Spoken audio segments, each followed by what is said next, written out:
Fréquence Évasion, Midi-Pyrénées, Languedoc-Roussillon, Provence-Alpes-Côte d'Azur. Loisirs, culture, environnement, économie. Sur Fréquence Évasion, l'info dans le Sud est sans limite. Fréquence Évasion, la culture du Grand Sud. Fréquence Évasion, Provence-Alpes-Côte d'Azur. Dans quelques instants sur Fréquence Évasion, nous irons à la rencontre du Festival des Alpilles. À tout de suite. Radio Fréquence Évasion, le son de la Côte d'Azur.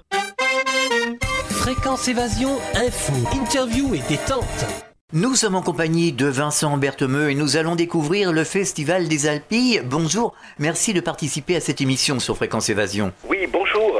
Alors Vincent Berthemeux, comment est né le Festival des Alpilles? On ne s'attendait pas forcément à avoir un festival justement dans les Alpilles. Alors en fait, nous sommes partis du concept que les Alpilles ont une double image. À la fois c'est un très haut lieu touristique et en même temps c'est un espace emblématique de l'agriculture puisque nous avons une agriculture de pointe.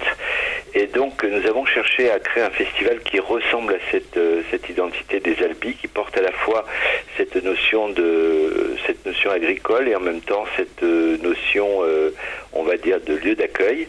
Et tout d'abord, nous avons commencé à inventer un concept musical, un répertoire musical inexistant, puisqu'on connaît les musiques du monde, le jazz, etc. Et donc nous, on a inventé un répertoire qui s'appelle les musiques de la terre, à savoir les musiques qui sont issues des travaux des champs des peuples de la planète.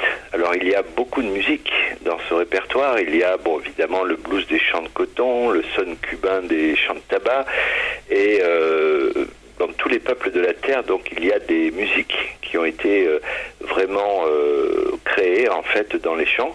Et donc on a imaginé de créer un festival qui porte ces musiques de la Terre. Alors au départ, c'était pas le festival des Alpilles, c'était le festival des musiques de la Terre.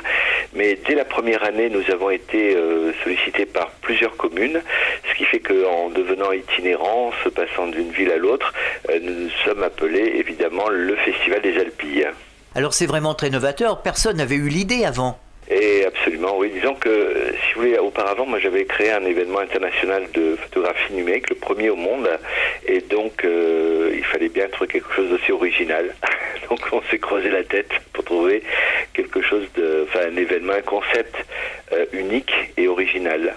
Alors il y a une association qui s'appelle Chant du Sol qui est derrière ce festival.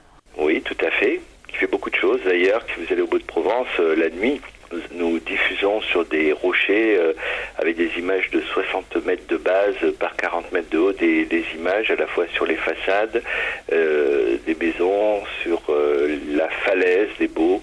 Vous voyez, on a une activité très polyvalente.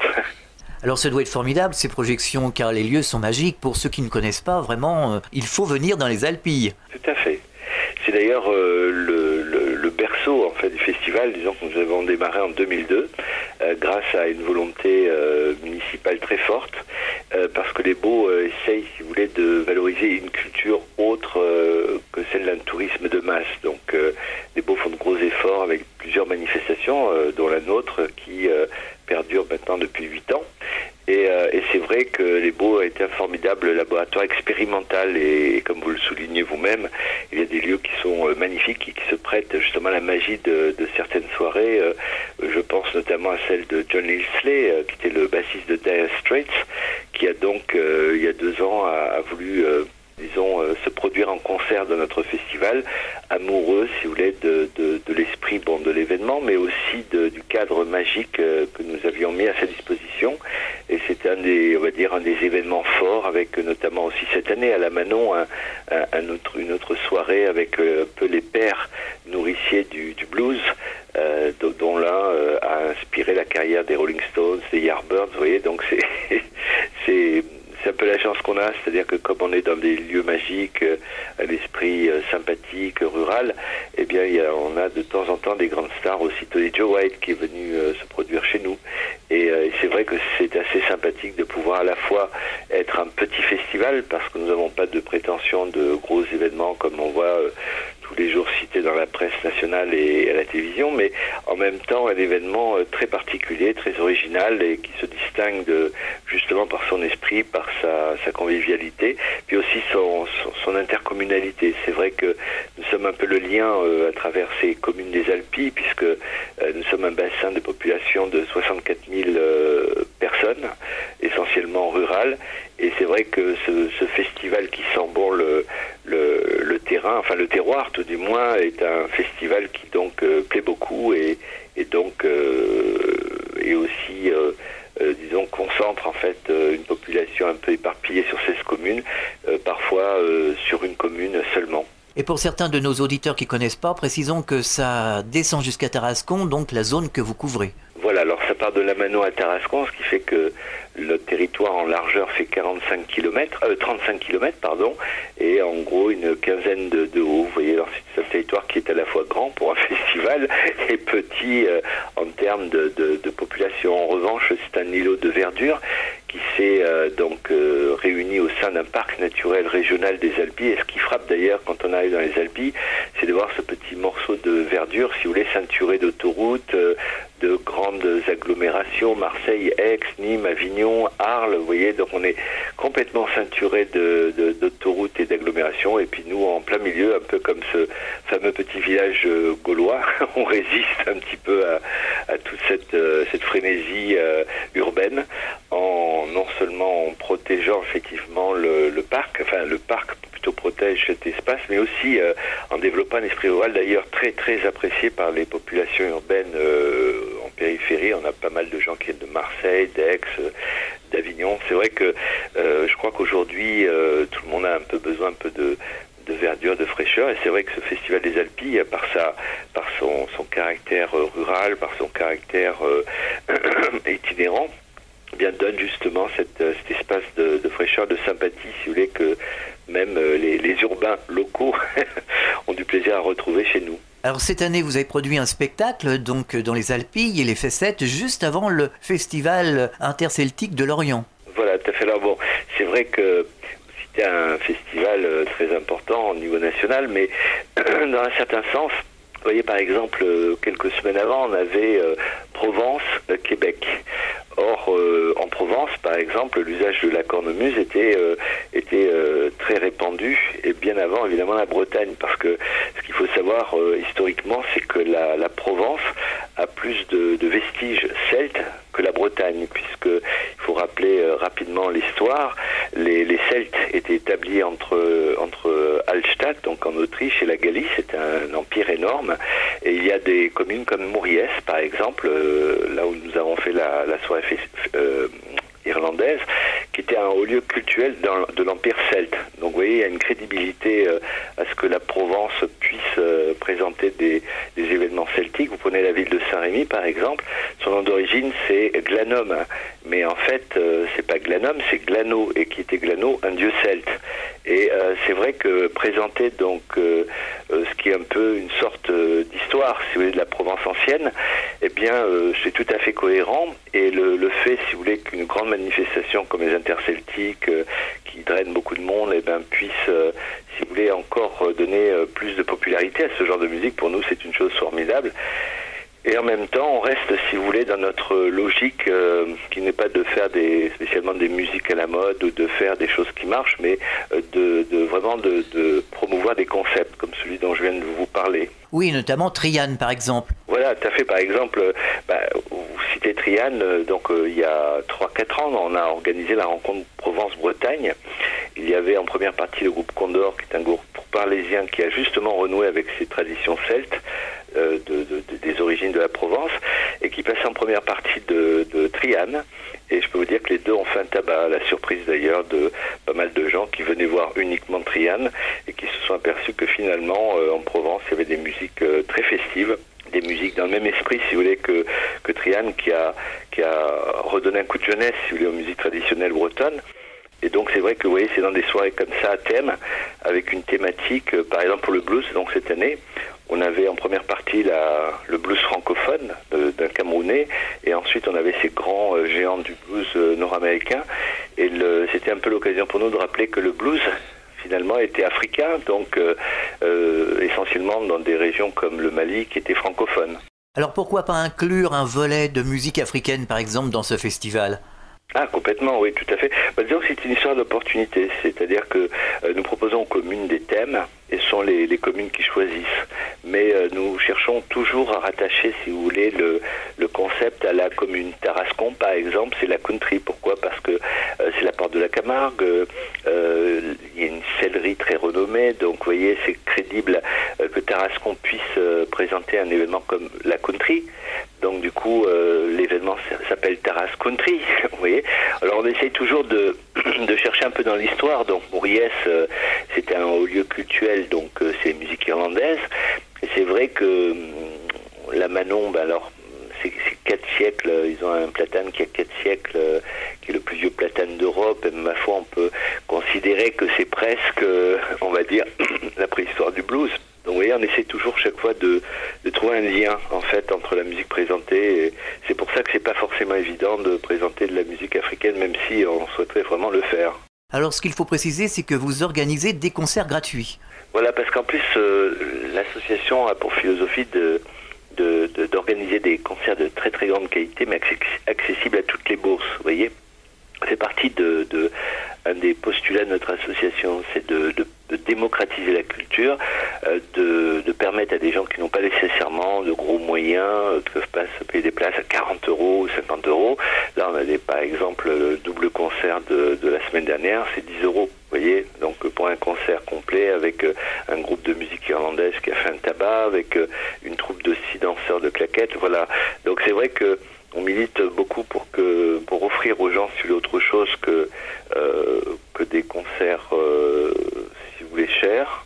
Et c'est pour ça que, par exemple, à Taras Country, donc on a opté en fait pour la gratuité complète, avec 2 concerts superbes en plus, hein, notamment celui de Janet Martin, qu'on a déjà vu dans des grands festivals, que ce soit Mirande, que ce soit un grand festival parisien. Donc c'est des gros calibres, si vous voulez, de la scène country. Donc c'est des musiques, si vous voulez, pour mélomanes, hein, c'est pas que des musiques à danser, c'est des musiques aussi à écouter. Et c'est vrai que d'offrir la gratuité donc à des milliers de personnes donc, qui viendront à Tarascon, c'est une autre façon aussi de démocratiser la culture, de permettre à des gens qui n'écouteraient pas forcément des concerts de pouvoir justement profiter et même découvrir ce genre de musique. Vous allez inviter un grand nom, Ridley Cooper. Voilà, tout à fait. Alors lui, c'est un Français, malgré son nom, mais qui, depuis 15 ans, est très très connu comme le Johnny Cash français, parce qu'il a un peu le même genre de voix, il chante son répertoire, et donc c'est quelqu'un de très très apprécié, en fait, dans le sud de la France. Et donc, on a fait un peu l'antithèse, on a une Américaine et un Français. Donc voilà, c'est de trouver toujours une formule, si vous voulez, un concept, pour varier en fait les plaisirs au cours des soirées. Et vous allez nous emmener à Rio de Brésil. Alors là, c'est un de nos grands concerts de cette année avec la divine diva Monica Passos, qui est tout un personnage qu'on a déjà vu 3 fois, qui s'est en amouraché des Beaux de Provence, qui est venu qui est venu à la conférence de presse, qui est revenu pour faire une petite soirée privée, et c'est quelqu'un d'incroyable. Donc c'est une femme débordante d'énergie, qui est considérée alors vraiment par toute la presse nationale. On peut citer Libé, elle, Madame Figaro, enfin bref, elle est partout considérée comme une des plus belles voix de la chanson française. Pourquoi? Parce qu'elle habite en France, tout en étant brésilienne. Donc avec cette double culture, donc elle arrive, si vous voulez, à comprendre à la fois l'esprit français. Elle parle français au micro avec un gros accent, certes, mais enfin on la comprend. Et en plus c'est un personnage charismatique, sympathique. Non, c'est quelqu'un qui va faire un tabac, ça c'est clair. Alors par rapport à ce festival, en matière économique, quelles sont les retombées sur la région ? Eh bien, tout festival, hein, pas que le nôtre, hein, tous les festivals, si vous voulez, de France et de Navarre, sont des événements, si vous voulez, qui drainent de l'économie d'une façon logique. Vous vous rappelez, en 2004, le festival d'Avignon, le festival de Marseille, de Marseille ont été annulés, et on n'entendait que ça sur les télés, la catastrophe économique, la catastrophe économique, la catastrophe économique. Bon, donc si vous voulez, le fait est établi, et il y a des experts, si vous voulez, qui se sont penchés sur les retombées indirectes, donc économique des festivals, et selon évidemment la nature du lieu, c'est pour 1 euro investi, 3 qui retournent à l'économie locale, ou 6 si on est une région touristique, ce qui est notre cas. Donc nous on considère, si vous voulez, comme pour les autres festivals, pas que simplement le nôtre, mais tous les festivals, que le Festival des Alpilles draine en fait une retombée économique de 6 fois en fait l'apport notamment des collectivités et en même temps des places vendues, quoi. Donc c'est vrai que on est une petite équipe, certes, mais on a au moins 2 salariés.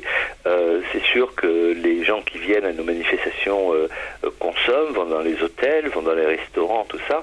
Et c'est vrai que à terme également, l'image de marque, si vous voulez, qui est développée par le festival en presse, pas que régionale, mais aussi nationale. Je pense notamment à des concerts comme ceux de Johnny Slay, même qui ont été promus à l'échelle internationale. Et c'est clair que pour l'image de marque des Alpilles, donc pour la valorisation, si vous voulez, de cette notion de terre d'accueil, de hauts lieux touristiques et tout, c'est évidemment formidable parce que ça décuple, si vous voulez, l'impact touristique des Alpilles, mais aussi directement lorsque nous organisons nos manifestations, ne serait-ce que par le fait même logique des gens qui viennent et qui donc sont obligés de trouver un hôtel, etc. Fatalement, donc, nous sommes évidemment porteurs de retombées économiques totalement évidentes. Alors j'imagine que vous avez beaucoup de projets pour le Festival des Alpilles. Oui, alors effectivement, donc nous avons beaucoup d'opportunités. Vous voyez, par exemple, le producteur de ce grand groupe mondial de blues va venir au mois d'août. Bon, d'une part pour voir les vidéos qu'on a réalisées, parce qu'en plus l'originalité du Festival des Alpilles, c'est d'utiliser un écran géant donc derrière les musiciens et de permettre au public de voir des petits détails. Donc par moment, vous allez voir juste la main du guitariste avec juste à peine le manche de sa guitare dans un format de 4 mètres par 3 mètres, vous voyez. Ce qui fait que, évidemment, les musiciens sont très friands de belles images comme ça, qui peuvent être utilisées après pour faire des montages, vidéoclips et tout. Alors c'est sûr que cette notion de réalisation vidéo est de plus en plus importante. Et là, vous voyez, ces projections, par exemple, qu'on fait au Beau de Provence, d'images spectaculaires, c'est un petit peu lié à notre activité musicale, c'est-à-dire c'est la reconnaissance du fait que l'on sache manier très bien donc au sein de l'association tout ce qui est à la fois réalisation de vidéos et de photos, mais aussi moyen puissant de vidéoprojection. Eh bien Vincent, merci d'avoir participé à cette émission. Merci à vous. Bonne continuation et au revoir. Merci bien, au revoir. Nous étions au Festival des Alpilles sur Fréquence Évasion. À très bientôt pour un autre rendez-vous en région. Fréquence Évasion.